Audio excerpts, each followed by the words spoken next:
Welcome to Faith in the Fallout. My name is Kyle Drake. With me today is my favorite guest, or not guest, that was a terrible way, my favorite co-host, Laura. Hi. For those of you who may be new, Laura is my wife, but she's only on here occasionally. Usually it's me and Mark, but we upgraded today to Laura. So How are you, Laura? I'm so glad to be here. Happy to be back. And today our actual guest is someone who we have had on before, but it's been a long time ago. Heather is back with us from last time was all the way back in episode 2, which was over a year ago. So welcome, Heather. Want to, I guess, introduce yourself to those who weren't around for the first time? Hi, yes. Thanks for having me back. My name's Heather, and I know Kyle and Laura from our church experience at Radiant Church in Jackson. And yeah, the first time I was on here, I was talking about my exit from the church. And so I just thank you guys for having me back for a follow-up. Yeah, today we're going to talk about healing journeys, as we mentioned in what I think will be the previous episode, depending on how we release these, talking about how every journey on healing from abuse, and in this case, specifically spiritual abuse, is different. That's what all the books told us when we started down this road. And that has been our experience as we've talked with many, many people who we are on this road with. And so we're hoping to platform a number of stories to just show the variations of it and show that God works differently in all kinds of different people and at different paces. So what am I trying to say? Anyway, so that's what we're going to have Heather share a story. A sidebar, we just put the kids to bed, but those of you with little kids understand that going to bed and staying in bed are two different things. So we may get some interruptions. Just please be patient with us. Or we may have Mark edit them out. We'll see. Anything I'm missing before we turn it over to Heather? No, but can you stop with the spoon? Am I messing around that much? All right. So Heather, the floor is yours. Tell us about your healing How have you been? journey. What's going on since, a year since you were on here last? Yeah, it's been just over a year, about a year and a half since I left the church. And so last summer, I ended up moving out of the Jackson area. And after I moved and got settled, I felt compelled to check out a couple of local churches. I have some friends that live in the area that I just moved to, and some very dear friends. And they're two different sets of friends that are plugged into two very different churches. So I thought I would, with a new start, new move, get plugged into, or at least try a couple of churches. And so I did that, and I'm no longer there. So the first church experience, it was a really good church. It was a very caring church.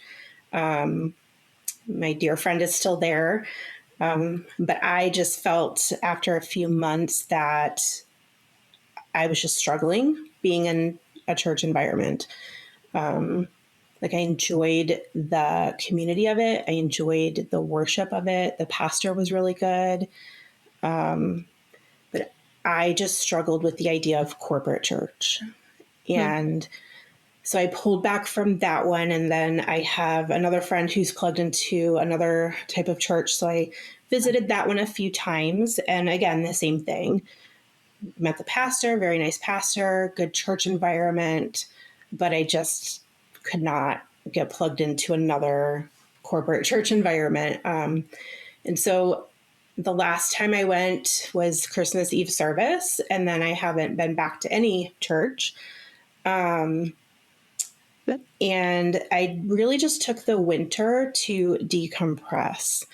After the last time that we talked, the last podcast, I was very focused on just moving out of the area, kind of moving forward, kind of having a fresh start. And I never really took the time to decompress for everything. So not just my exit from Radiant, but just a lot of life things. And so I took this winter to just, actually, I think God kind of put me in a space this winter to focus on decompressing. It was not a fun experience. It was very painful. There was a lot of regurgitating of things, of just trauma experiences throughout my life.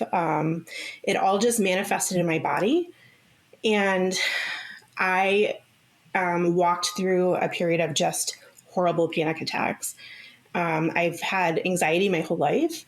I've had anxiety my whole life. And I've, been through a lot of therapy. I've learned all the techniques, how to deal with it, how to overcome it. And if I have flare-ups, I know what to do. But this winter, it just manifested in a very physical way where I was having full-blown physical panic attacks. To the point where I had family members that were like, you should go to the doctor and probably get some medication because it's interrupting your daily life. So that's what I did. And that helped tremendously, to the point where I could just maintain daily life stuff. But it also allowed me the opportunity to realize what had happened to my body. I think I've spent so much of my life analyzing my emotional health and my brain, like how it's all connected, but not so much how it's connecting to the physical part of my body. And so that's where I'm at. I'm still uncovering that. And I've just had just over the last month, I've had some turnovers in that area some revelations in that area where I'm realizing, I've lived my life, the majority of my adult life, in a state of hypervigilance, which is a trauma response.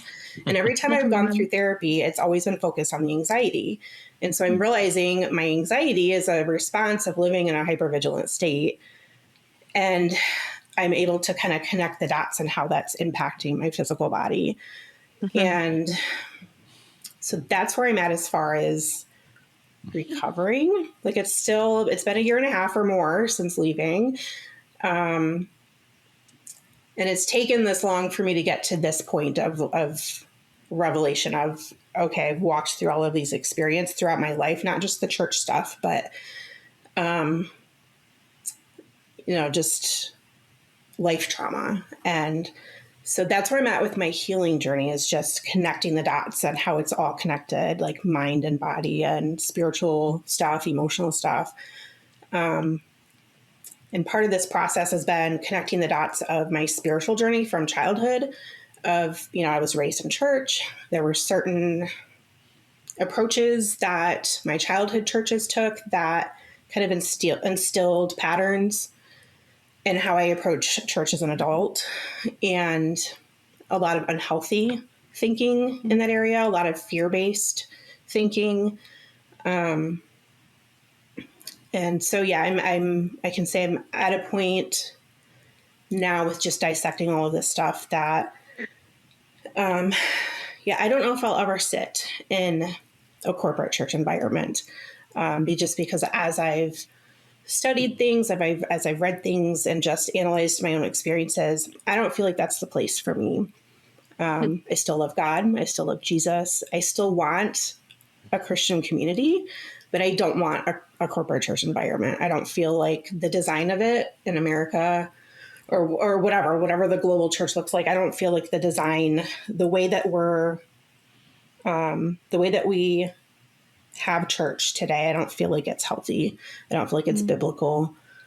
I think it causes much more damage to individuals.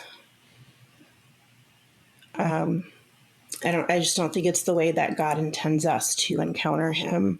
And I say that, I don't say that church, I'm not coming from a place where I say church is bad for everybody. There was a lot of good that I experienced in my time, not just at Radiant, but in other churches, because God shows up when we're seeking him. So I say this not with the heart of trying to deter people from going to church. That's not my heart at all. I know that there's a lot of good that happens in church. because he's there. Like he'll show up when you're pursuing him. He shows up every time, 2 or 3, when you're gathered together, he's there. Mm-hmm. It's just, I think there's room for a lot of mistakes and abuses there too. Yeah, I think that's a really big step to come to that decision and realization that you've had. So what I'm curious then, what are your thoughts, or what are you looking for when it comes to community with future believers or other believers? I'm still figuring that out right now. I know it's something that I want. Like I'm not, I don't want to be isolated in my spiritual walk for sure. I don't want that at all. I'm currently taking an online class, and that's been helpful. And there's a little bit of community with that, but it is online. It's from afar. Mm-hmm. But as far as like an actual church community, I feel like once I find something on a smaller scale, I know there's something in my area where they do like house church. But the nearest one is a little far for me, so I haven't quite explored that yet. So that might be an option for me. Mm-hmm. Yeah, that sounds good. Sorry, I'm writing down notes. This would be a repeat for people who listen to the Eric episode, whether it's before or after, but that's but similar things last night were Laura's immense wisdom in our date lunch on last Friday, as we're talking about this stuff and realizing that I want community. I don't know if the church, just like you're saying, I don't know if the church looks like right now I don't know about Sunday morning church at the moment, but just in terms of community, I am a very different person than I was. And I'm simultaneously worried that the new me won't be accepted in a Sunday morning church environment, because I know how people were treated that are now like me, who question things, who don't just accept, don't just stick their head down and do what they're told. Well, simultaneously, I'm worried that I will turn back into the old person if I end up back in that environment. I'm being I feel like I'm on a hamster wheel, that I know I have to take a step in order to have that community, but I'm just not ready yet. So I am fine. I know I'm on the wheel, and I am fine being on the wheel. And sometime I can get off the wheel, but it's not right now. So yeah, that's very relatable, because in both the churches that I attended briefly, it was like I got right to that point of, okay, you should, like, in my previous way of church attending, it was like I would get to that point of like, okay, I get plugged in, I volunteer, I serve, I join things, you do the things, and you become part of, like you said, like part of the system. And it was right when I got to that point of like becoming part of the system where I was like, I can't do that. I don't like all of the stuff that I've experienced the last year and a half, I feel like would be in vain if I jump right back into the same system. And that's, I think, what I have an issue with, is a system that seems very dysfunctional or broken right now to me through my lens. Yeah, that's really wise that you were feeling that in your, I don't know if you felt it in your body or just in the panic feeling of, oh, I might fall back into these old patterns. But was it something you felt in your body that you were recognizing the trigger for, or how did you come to that realization? And feel free not to answer anything that we're asking, because we're like asking therapy stuff. So by all means, just so you know, feel free to be like, I'm not comfortable answering anything like that. So no, it's okay. Put that out there. It was very much that feeling, that gut feeling, like that intuition or that. And that's something like I always have like a strong gut feeling about things, but I am so good at, I was raised to be really good at ignoring it. And, I don't want to ignore that anymore. And so if it doesn't and again, you've got to go through the whole cognitive like thing, you know, the analysis of it. Like, okay, just because I'm feeling funny today doesn't mean that I make a decision based on it. But it's like your body knows what it knows, like based on experience and the input that you put into it. And if something is either triggering or it's being perceived as unhealthy, like for me, I need to figure that out. Why is that? Instead of just plugging along just because I'm supposed to. Yeah. I'm just, how did you, I guess as much as you want to share, the process of learning, like to listen to your body and learning that was part of it? Because that's a journey I've walked in the last 2 years, very much so, of learning to listen to my body and realizing, like you said, I was so good at ignoring it and taught to ignore it. So just curious your process, how you ended up there. I think for me, it was when I literally hit a breaking point this winter when I was dealing with the panic attacks, where it was like physical. Like I would be driving to work and just full blown hyperventilating to the point where I would almost have to pull over, or like I'd come home and I would just, you know, just all the irrational like crap that happens in panic. Like that's not rational, but it was my body was just physically reacting to it.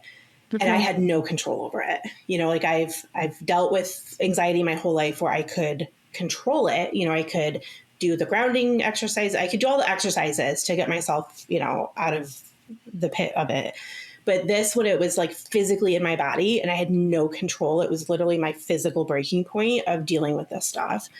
And, you know, it was like kind of my rock bottom of trying to stifle myself or hide, or I don't even know if hide's the right word, but just like pretending like everything was fine when it wasn't. And when I hit that rock bottom for me, it was like, okay, my body's telling me something and I'm just going to listen. And even if it's on a day where it's telling me something and I go home and it's like, oh, my body told me something, but that was kind of irrational, I'm still listening to my body. So it's still, it's a practice. Like you have to kind of train yourself to do it. And even if it's wrong on one particular day, I still gave myself the time to listen to myself instead of covering it up or hiding it or ignoring it.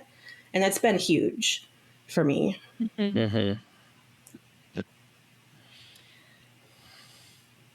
Go. You're good. I was going to say something and then I forgot what it was. So thinking it would come to me. It's all right. I like had a big experience today of like, which I don't know if I want to share or not, but did you listen to my PTSD episode? I did. And thank you so much for sharing that. That resonated so much with me because I have, you know, like the complex PTSD has been a common thing for me. And so you sharing that was very helpful to hear another person's story. Well, thank you. That was, I've had a couple people reach out and that's, it was hard, but I was very glad I did it. So I guess I'll just go then because you're familiar with it. But like today, there was something that was like deeply intertwined with some of my trauma. And it's something like I wanted to explore, but was terrified to do so because I didn't know what would happen. And so like exposure therapy. Yeah. Like, and so after work, I went and exposed myself to this thing today because I had some time. The kids were gone. And then I had martial arts this evening. And so I get in the car and then I literally just like wept for the 15-minute drive and then sat in the parking lot for 5 minutes trying to compose myself before I went in. But at the end of that, like now I am fine. And I'm no longer scared of that thing because before the only times I was able like to process that sadness was when I just got overwhelmed, when there was no other, when it was like I would just be in the kids' rooms and crying, like putting laundry away because suddenly something had happened that had overwhelmed me. Where today it was a conscious choice of like, okay, that sadness is there. I'm going to process that sadness. And it's like the first time I've done that. And so it was just a cool experience for me to be like, oh, this is what those books were talking about. You can just like, I can cry harder than I've cried in years And then at the end, I'm like no longer terrified of this thing. Like I know I can go back to it. And I think I will go back to it and then I will cry again. But it's allowing me to process these emotions that I hadn't been able to. And the EMDR helped. But now to have the tool, I don't have to go see a professional to work through these deep things. I can just do it in real time. So it was cool. It was just, I don't know, a cool experience that weird to say it's cool that I just like wept for 15 minutes in the car, probably not safely driving. but anyway, I don't know. It was just, so yeah, just cool to have somebody else be like, oh yeah, I know what you're talking about. The body, like listening to your body, experiencing those things, taking so sorry, I'm rambling now, but usually I have Mark to save me when I do this. So save me, Laura.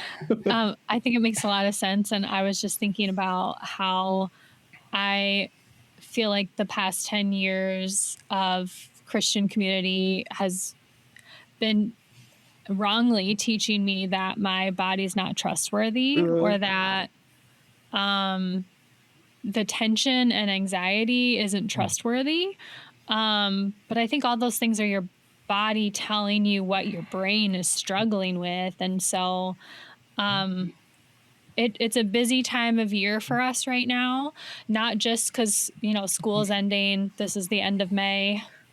School's going to be done soon for the kiddos. There's a lot just going on with just schedules and I feel like I'm carrying a lot of heavy load right now. And so I'm noticing things like trouble falling asleep. I'll wake up randomly. It's all those things of feeling like I just drank a whole pot of coffee and I had my normal 2 cups, 2 cups is normal for me. But feeling like overly jittery, panicky, hurry, get all the things done as fast as possible. And I feel similar to what you're saying of learning, like, I don't need to panic. Everything is actually okay. And I don't need to carry all the things. It's sort of recognizing when my body is hyperactive and telling my brain, like, it's okay, we're safe, we don't need to be jittery and panicky. We can take these steps to lighten my load and just refocus. I made so many lists yesterday just to get my brain to be like, I can get this all done and I don't need to feel like I'm panic, stress cleaning, etc. Yeah. Yeah, I think it's common, it's very common just in society and culture in general, but I think it's common in the church world as well to just ignore those things and not take the time or the space to feel it or figure it out or, just honor what your body is trying to tell you. Mm-hmm. Yeah, I feel like it was at least the environment we came out of was, well, you just got to pray harder environment, pray it away. Yeah. Environment. And that didn't work. Yeah. Like being at the point of burnout. I don't know how many years ago it was. Josiah probably was a year or two. I mean, you were in burnout for a few years. I was in burnout for a while for sure. But when I started going to counseling is what I'm thinking of when it, she just brought up the questions of like, do you need to be doing all this? And I'm like, yeah, I'm supposed to. I'm feeling those same questions. Like I'm asking myself those questions now. So I don't feel like I'm burned out now, but I'm recognizing those signs in me of anxiety, over preparedness coming in. Yeah, a bit of a turn, but just on Sunday morning church. What was, I guess, your process, or how did you get to the point where you were okay not going to church on Sunday? Because sounding from your background and like our backgrounds, like that's what you do. That's what good Christians do. We go to church. And so there are even times where we battle now where we're like, we feel like we should, but we're also not ready. And we also don't even know if that's like, well, what we should be doing. So just that wrestle, which I'm sure you're very familiar with, I guess. Anything you could share on that, more for our personal benefit. So yeah, like I said, I was trying to get plugged in kind of in the fall, and Christmas Eve was the last time that I went. And then when I left Christmas Eve, we got through like, I guess January, and I was like, oh, I'll start over in January. I'll go visit all these churches. And like, I kind of had a list of like, I'm going to do this, this, and this. And then Sunday would roll around and I just physically could not make myself go. Mm-hmm. And then once I realized, I'm like, okay, I'm going to take the month of January off and not go anywhere. And then that kind of was like my breaking point with the panic attacks, kind of intermingled in all of that. And so maybe part of the panic attacks was realizing that I wasn't going to go back for a while. Like I didn't have anywhere to go. And I could not stomach the idea of church shopping, of trying to like go try out different ones. I just couldn't stomach that. And I think it was realizing I wasn't going to do that. And honestly, like church life, church culture had been such a part of who I was for so long. It was, like I serve and I do all the things, all the church things. And that was just a big part of my identity. And I think just going through this winter of realizing I didn't have that to fall back on was maybe part of my anxiety and part of the panic a little bit mixed in there. And so, yeah, I think I'm like over the last probably 2 to 3 months, I've been in a space of realizing it's okay to not want something that wasn't healthy for me and being at peace with that. And I still want Christian community, but it doesn't have to look like what other people say it should look like.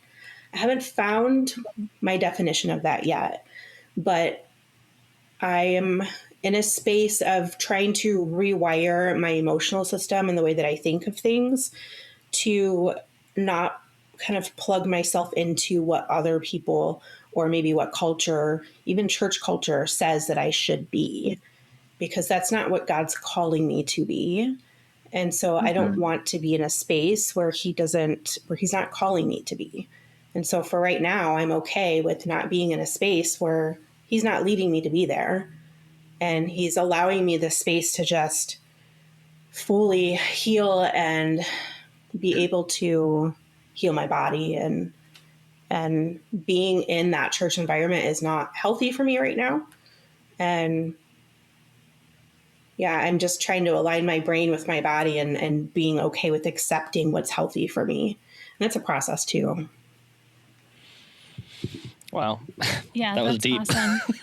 I'm proud of you for recognizing that in yourself, because I'll speak for myself. I feel that way. I read something that said, that dread you feel late Saturday where you're like, okay, what am I going to do tomorrow? Tomorrow is Sunday. I have to go do the things. I have to go to be in church, and I have to put myself in these really uncomfortable positions where my brain is panicking, my body is panicking, the kids are in service with us and climbing on me. And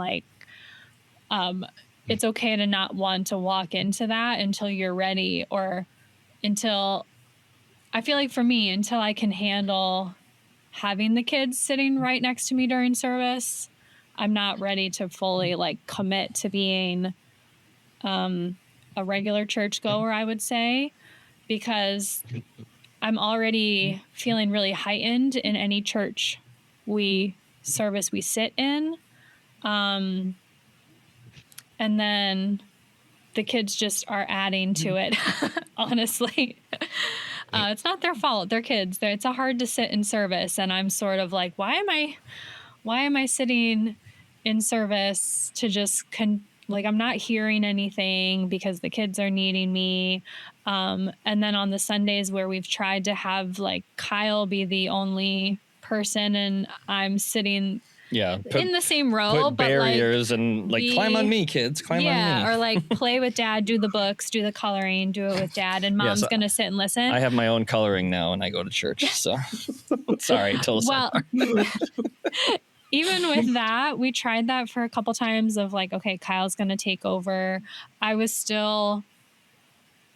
felt really panicky, really jittery. And I don't usually bounce my legs, but Kyle's like, your leg was bouncing the entire service. And I said, I don't know. It wasn't even the kids.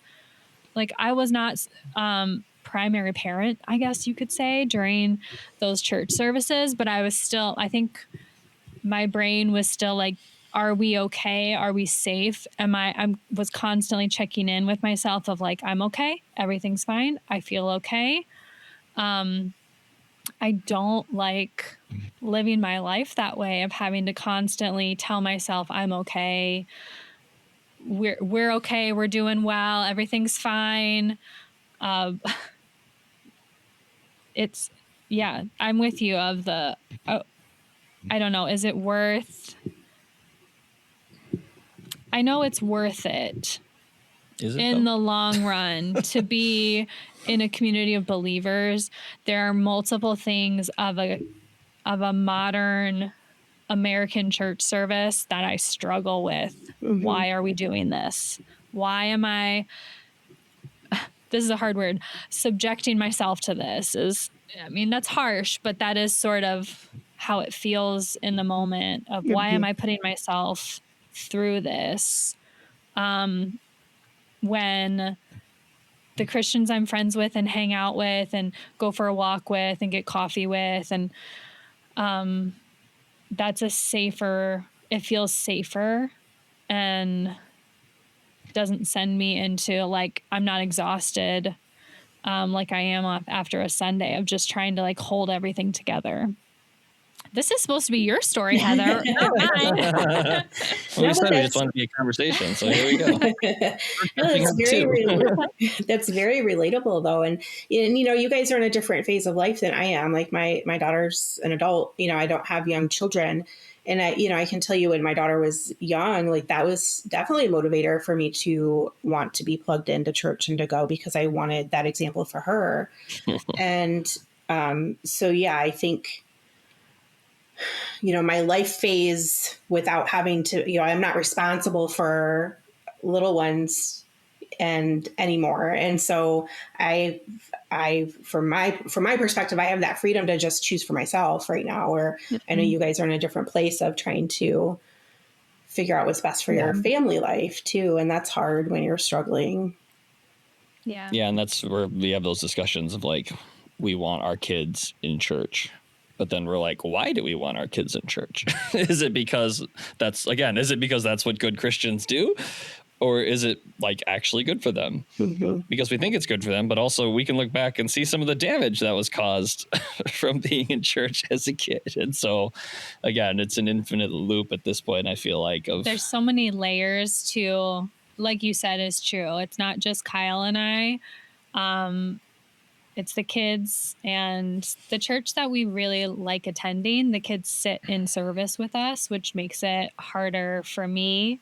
But at the same time, sending them into their own children's service is sort of hard to trust what's happening. What are they teaching? There's just a lot. Yeah. Church has a lot of, I don't know what I'm trying to say. There's a lot of potential and a lot of moving parts and things to consider. And quite frankly, really we've heard a lot of the terrible stories. And so we know what can go wrong as well. And so that's always there too of like,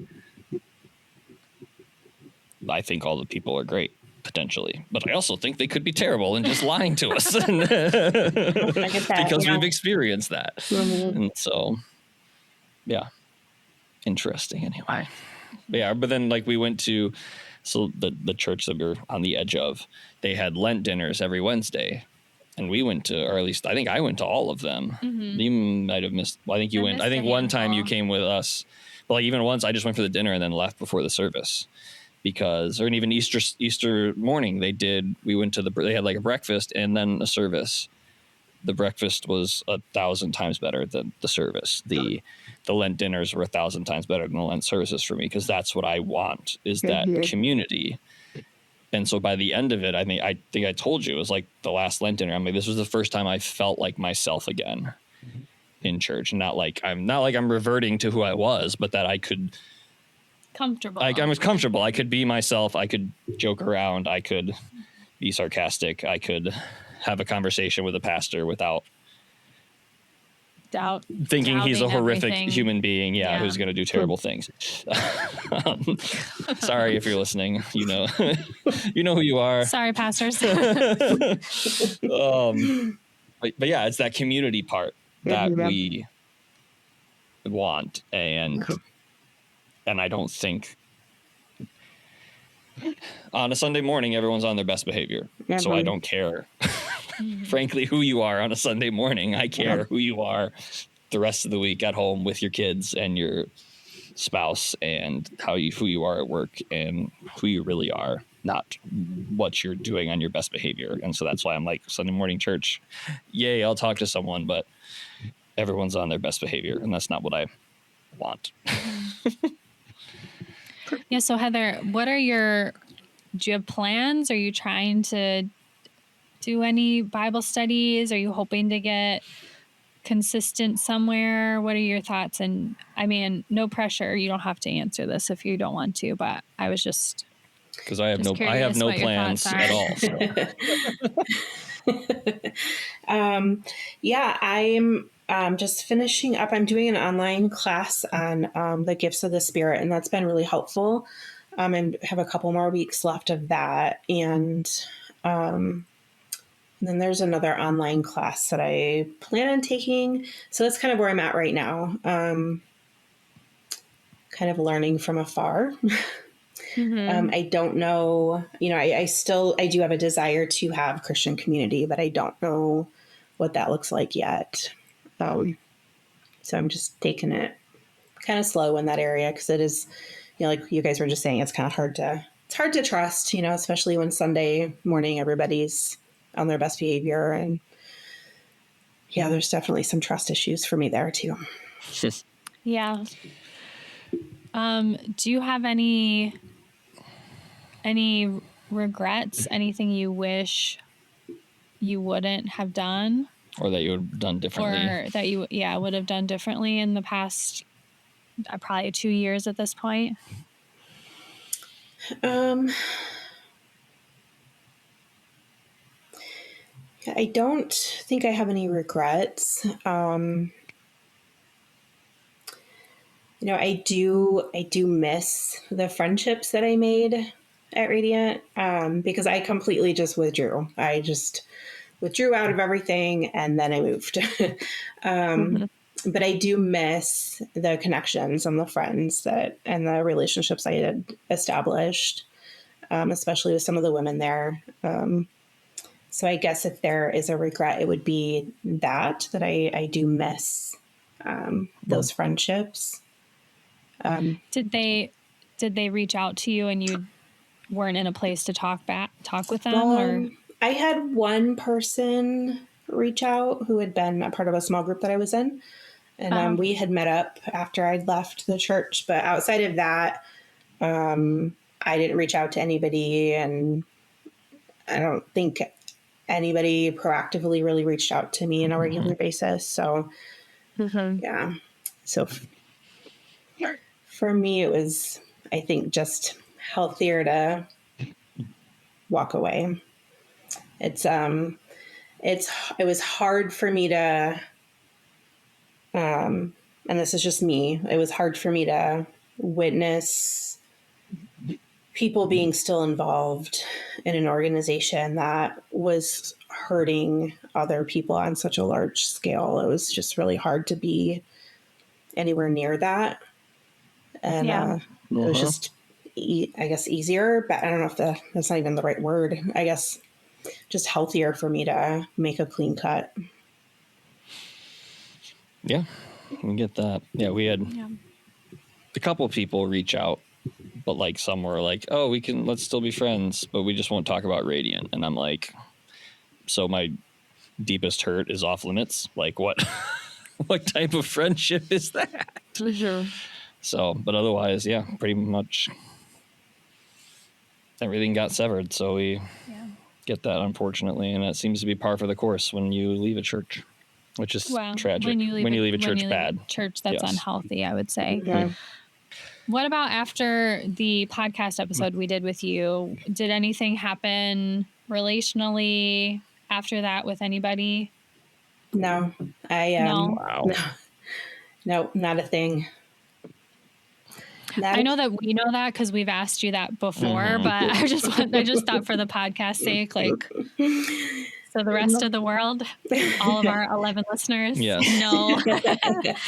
Yeah, no. So nothing. Nobody said, "Hey, I listened to your episode," and no, nothing. Well, all that anxiety over spilling all my stuff, and it was all for nothing. Well, no, I wouldn't say that, because I had friends of friends who loved it and listened to it and heard a lot of their own story in your story. So I wouldn't say it was for nothing. People who were not Jesus followers as well. Right. Mm-hmm.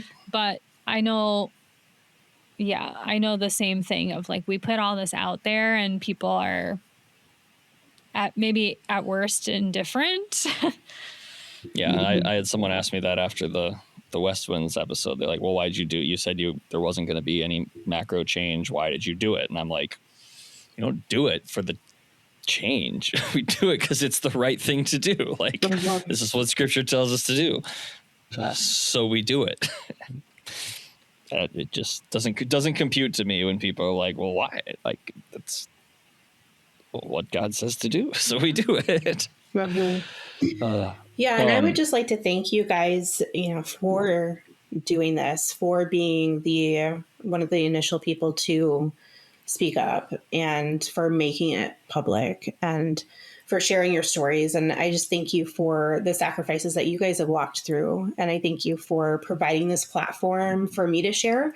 It's helped tremendously for me to have a space to use my voice, because that doesn't come easy or naturally for me. And so I just thank you for allowing me to have space to grow in that area.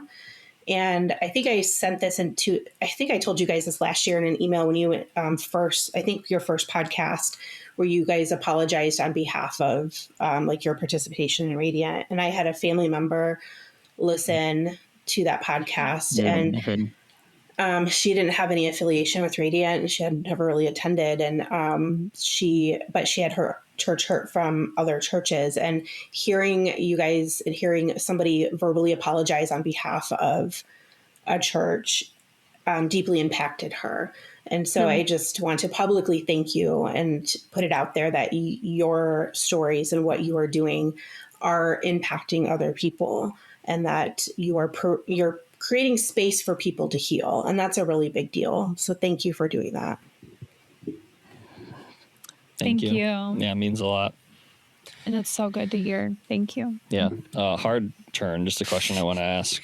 Spiritual disciplines, reading the Bible, praying, how has that changed at all in the last 2 years?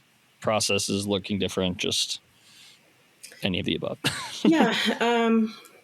I have, when I was trying to get involved in church previously, when I first moved here, I was in a Bible study. So I'm still seeking, I guess, kind of a space to learn and a space to absorb the Bible.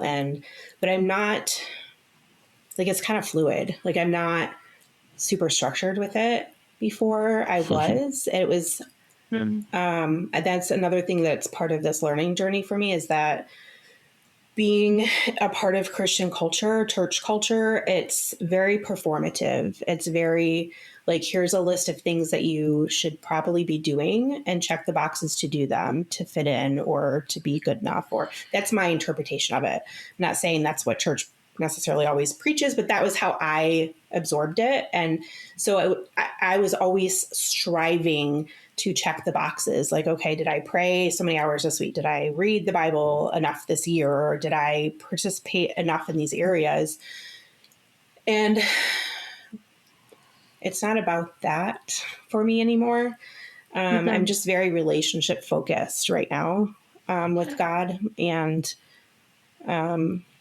so, yeah, Like I said, I'm in a class, so there is study time with that, but that's not my focal point. And my focal point is the relationship aspect of where is my heart aligning with his versus how many scriptures did I read or how many prayers did I put forth.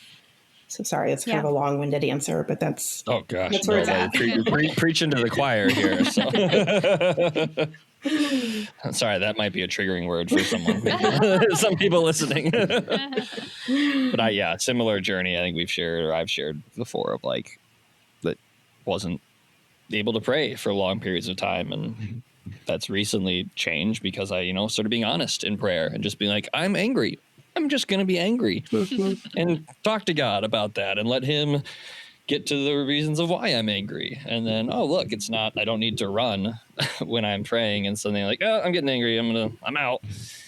And I shared more about that with Eric last night of just like, that process of just realizing, I'm not being honest in prayer. I'm even performative. I'm even performing when I'm praying rather than just letting the emotions out like I did today.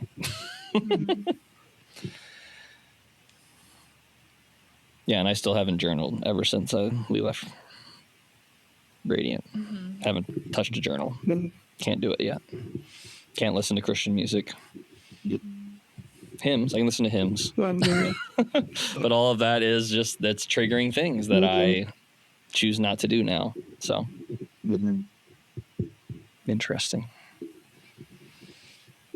Yeah, I'm with you on the Christian music. A lot of the stuff on the radio, I'm just like, it's so condescending sometimes, or simple. It's also happy. It's when you've been grieving for 2 years. I don't want something happy. What's the word when it's like, if you're not thinking of a word, there's no way I'm going to get to it. So. Hopefully it's like the pat answers where people are like, oh, they're in heaven. They're in a better place. Like, what do you call those? Like cliched? Yeah. Or the Sunday school answers. Yeah. That's what I feel like a lot of the Christian music that I hear on the radio is very cliche. It's really those non-helpful, packaged really sweet, but like shallow. I'm not into that. The same with a lot of Christian stuff on Instagram and Christian books. I have always thought that a lot of Christian books are just self-help, and I don't like self-help. I still don't like it, and now I just see that I fully accept that that's what it is, and I don't like the Christian-y, just have faith, just try harder, and you're like, well, that isn't actually working right now. What do I do? It's weird being out of it's weird coming out of an environment where I think we really only listen to worship music, and we and then the occasional classic rock song. That's it. And children's music. Yeah, lots Danny of children's music. And it's been fun to go back and listen to the 90s and early 2000s music I grew up on, and it's nostalgic. I love it. And new music and stuff that I'm like, I don't agree with this morally, but I don't feel bad and like I shouldn't be listening to it. And I just never really liked Christian books. I still can't read nonfiction books because they're just too pandering. Yeah, I get that. And like something you just said, like, this is kind of off in left field, but I've watched like this past year some documentaries that are out on cults. So you and me both. Me too. Yeah. And so I think they particularly kind of around the Mormon faith, Mormon religion. Yeah. That's the few that I've watched. You guys are watching the same stuff. Focused on that. And so it's just interesting to watch something like that. And there's so many parallels But yet, like as somebody who grew up like in a Bible Christian environment, right? Like Bible believing Christian church environment, and Mormon is just like a weird version of Christianity where they went off over here in a different area. So like you can watch that from a Christian lens and be like, oh, well, it's because they don't believe the Bible. But then there's so many parallel, like I was like, like these people just blindly. And like, that's the parallel for me. I'm not saying Christianity is a cult necessarily, but like there's parallels of just blindly allowing things to happen. And that struck a chord with me because I've sat in that space where it's just like, I've blindly just sat there and allowed things to happen. And I don't know, it was just, that's my left field thing for the day. It was just eye-opening to watch a cult documentary and see parallels. Yeah, I've been watching a lot of that stuff too. And there's one that I was watching about the Assemblies of God and all of that stuff, which I believe they're Protestant. Yeah, they're fellow Christian, Jesus followers. Protestant. But some of the things I was like, oh, this is a little too familiar, a little culty. Like I think some churches can operate in a real us versus them, circle the wagons. We're all doing the same thing and we're all following. And eventually you kind of, your sense of self is eroded and you just are listening to everything you're given without having critical thinking turned on. And I'm with you because that is like, people say they never thought they would be in a cult. They thought, I'm too smart. I'm not. And then they find themselves in it because it's that slow erosion of you just compromising a little bit. And then they're really charismatic, this person that's in charge. And it's scary. Again, like you said, the parallels that I also see as I listen to other people who have come out of actual cults. Like there are actual cults out there.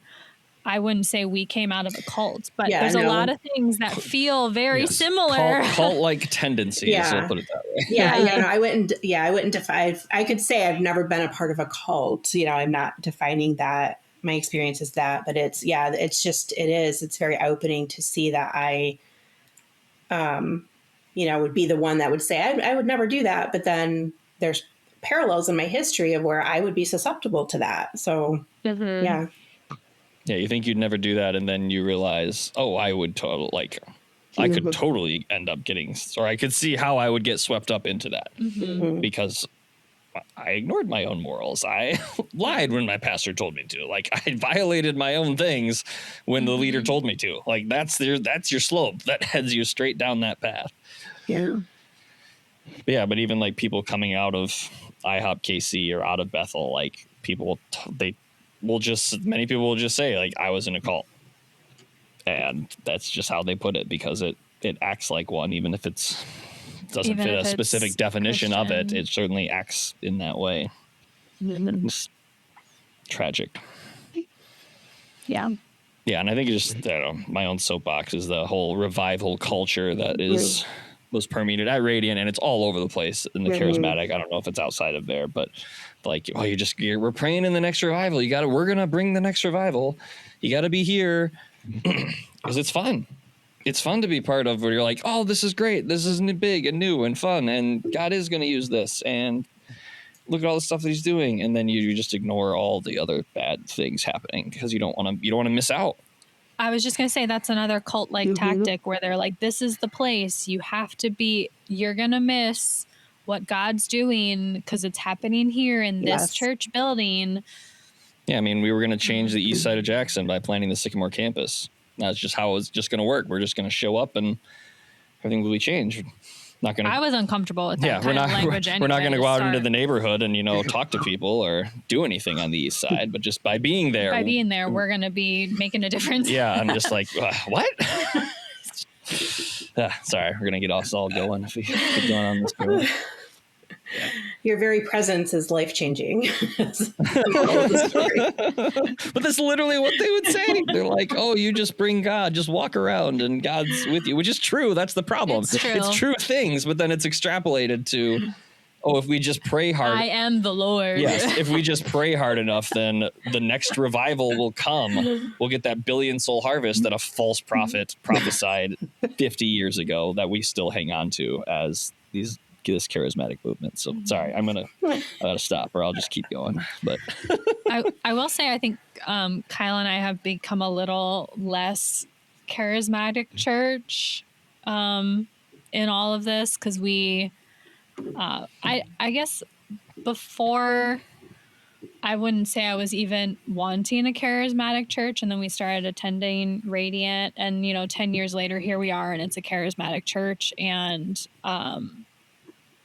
I think I would say hyper charismatic, to be clear, but okay.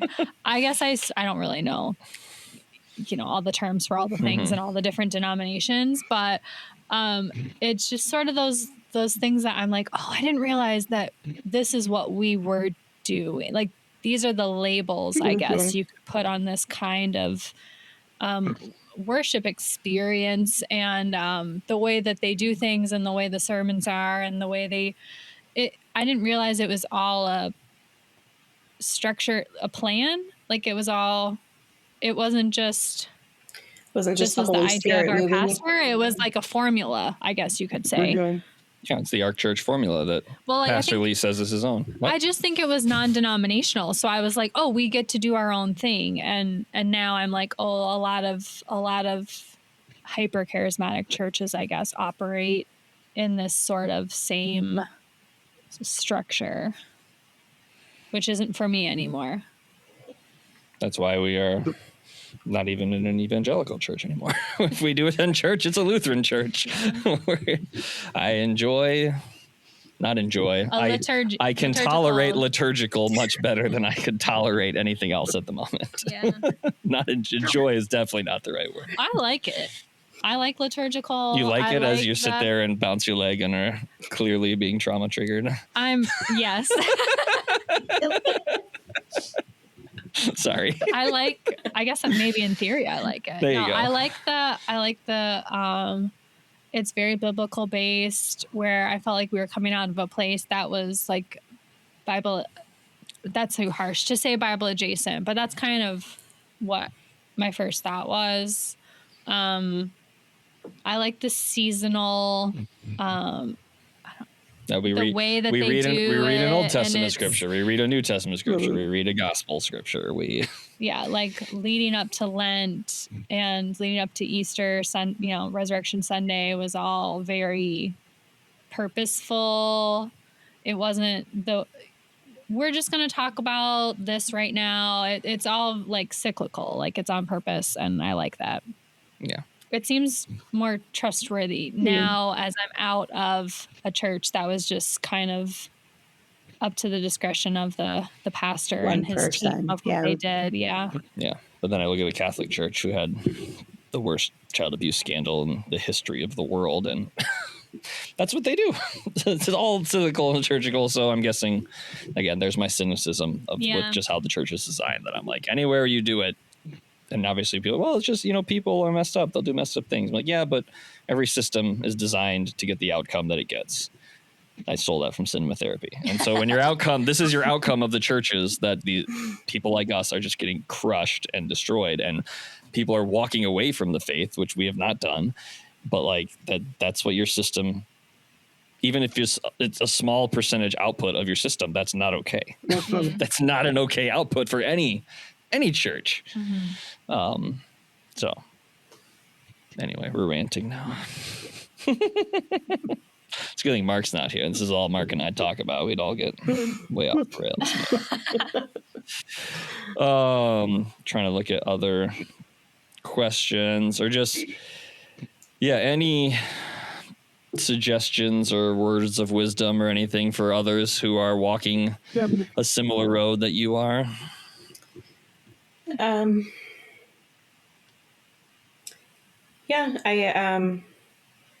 don't know. I guess just understand that it's such a process. It can be a long process, because here we three sit, almost 2 years later, a year and a half later, and we're still processing. And I'm still processing. And but I think back to like those first few months when I first kind of stepped out of that world, and just thinking the things that I needed to hear. If you're walking through this, like, you're not crazy, you're not alone. There are a lot of resources and people that have walked through this. Just look for them. They're everywhere. And I do have to say, when I first started exploring resources, there's a pendulum, right? Like, so you go from one extreme to the other, and there's like a lot of people that have left the Christian culture lifestyle, and you can kind of get swept up into the extreme other side, because there's a whole arena there that is ready to welcome and commiserate with you. And not everybody in that arena is still focused on God or Jesus. And so I think it's really easy to leave an oppressive Christian type culture and get swept away into the extremes of the other. It's definitely there. And I could see myself kind of get swept along in that, because you're just researching and reading and commiserating with all these other things that are out there. And for me, it was just keeping my eyes on God to kind of learn where I needed to land, so I didn't get swept away in all these ideas swirling around me, and just staying focused on what his plan was for me. That's kind of what has kept me grounded, I would say. Thank you. Sounds good. Any resources in particular that you would recommend or that were helpful for you? Or yeah, I'm still plugged into the Remnant Radio stuff. Like, their information has been really helpful. Yeah, I don't really have any new resources at this point in time. I'm just kind of keeping my ear to the ground as far as reliable people. So if you have reliable, trustworthy people that leans into the truth, go to them. I feel like Remnant Radio does that, and there's a few others that are kind of popping up that seem like they're trustworthy. And I don't know, you just hone in on the people that you know are trustworthy, and yeah. Yeah, I would agree. Anything else that you can? No. Any other questions you have? Any? Yeah, closing thoughts, or I'm just checking my list. Anything you wanted to talk about that we didn't touch on, Heather? I don't think so. All right. Okay. Any closing thoughts for our audience? Anything you want to leave us with?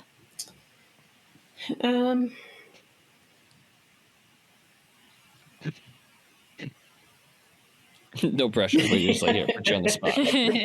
She's already shared like an immense amount of wisdom, and we're like, more wisdom, please.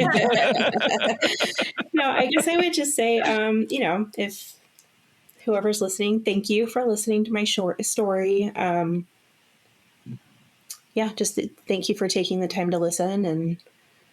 And my whole focal point of sharing is just to have a resource for people that are walking through similar things, because listening to what other people have walked through when I was, kind of going through this whole journey, that's what helped me the most, was hearing other people's stories. It made it relatable and real. And so that's my hope for sharing this, is that it's just another resource for people. Yeah. And thank you for your courage and willingness, both last time and this time.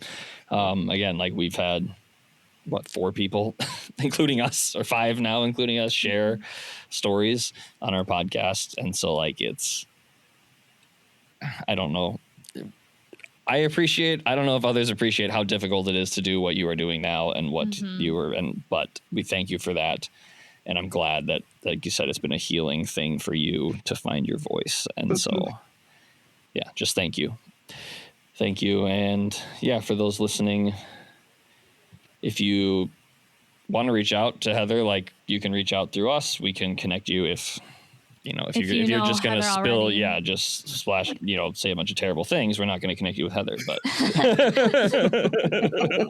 I can handle it. I'm stronger now. Doesn't mean I want to hear it, but I can handle it. anything else before I wrap us?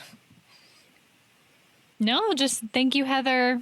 Yeah, thank you. So guys. glad you came on, and thank you for the update. And we really appreciate you talking about this process, and we know it'll continue to be ongoing. And we're praying for you, and thank you for coming back on. Yeah, thank you. Appreciate it. Yeah, and all the things I'm supposed to say, like, subscribe, do the things. You can reach out to us, faithinthefallout@gmail.com, website, faithinthefallout.com. There's a contact form there. And we'll probably put a link to Heather's first episode, which maybe we should say this at the beginning of the episode, that episode 2 is Heather's episode. I did say that. Okay, cool. But yeah, we can put a link in the description as well to link to that. Once again, a very professional ending from Faith in the Fallout. We're good at this. So.